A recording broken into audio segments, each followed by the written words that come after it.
রীতিমতো চরম হুঁশিয়ারি দিয়ে অবাধে রেল আবাসনে লুটপাট চালালো দুই দুষ্কৃতী।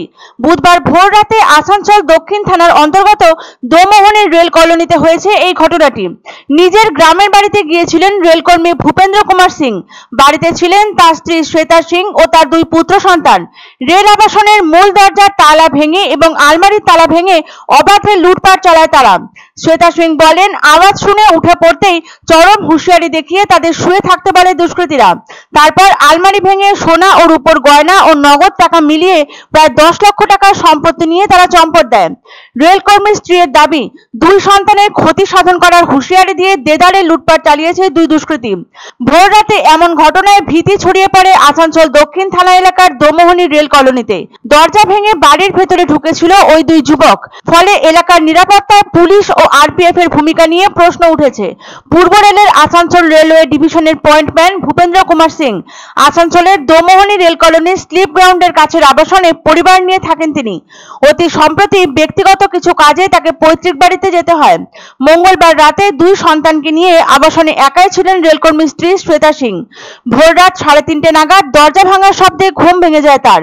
জেগে উঠে দেখেন দাঁড়িয়ে আছে দুই যুবক। চিৎকার করতে গেলে তাদের কড়া হুঁশিয়ারি দেওয়া হয়।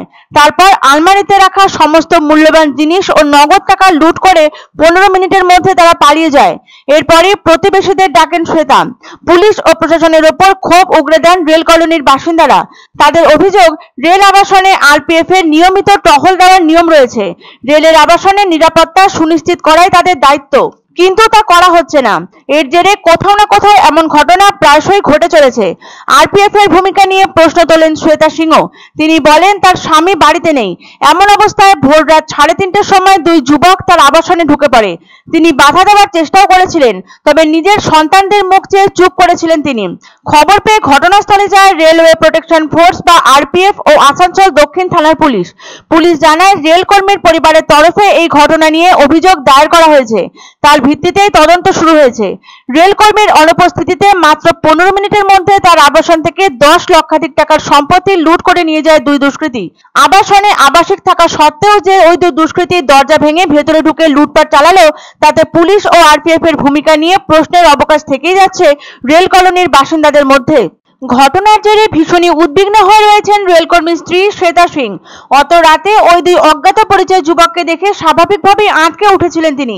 উপরন্তু তার দুই সন্তানের ক্ষতি করার হুঁশিয়ারিও দেয় দুই দুষ্কৃতী। যদিও ইতিমধ্যেই তদন্তে তৎপর হয়েছেন আসানসোল দক্ষিণ থানার পুলিশ। मेरा सब जेवर जितना जो टोटल जेवर था सब लेके गया था। बाबू का था बजरंगबली 6 बजरंगबली था। बाबू का बल्ले था 10 गोले। मेरा झुमका था, बाली था, टॉप था, मैया का 2 बजथी था, दुर्गा जी था और थी चांदी का कटोरा था, पायल था, मेरा 4 जोड़ा था पायल था। এক অন্য অনুভূতির স্পর্শ পাওয়া যায় রয়কো ব্র্যান্ডের গেঞ্জি ও জাঙ্গিয়ায়। তাই ছোট বড় সবার পছন্দ রয়কো গেঞ্জি ও জাঙ্গিয়া। প্রস্তুতকারক জয়মনি হুঁশিয়ারি, কলকাতা। আনন্দ সংবাদ, আনন্দ সংবাদ। 30 বছরের নির্ভরযোগ্য প্রতিষ্ঠান ইন্দ্রমণি রাইস মিল। আমাদের কয়েকটি জনপ্রিয় ব্র্যান্ড হলো তাজ, বরলি, খুশি ইত্যাদি। আমাদের factory outlet CG trading company, Dinbazar, axis ব্যাংকের পাশে, জলপাইগুড়ি। এখানে সুলভ মূল্যে গুণগত মানের সব ধরনের চাল পাওয়া যায়। Phone number 9547029475।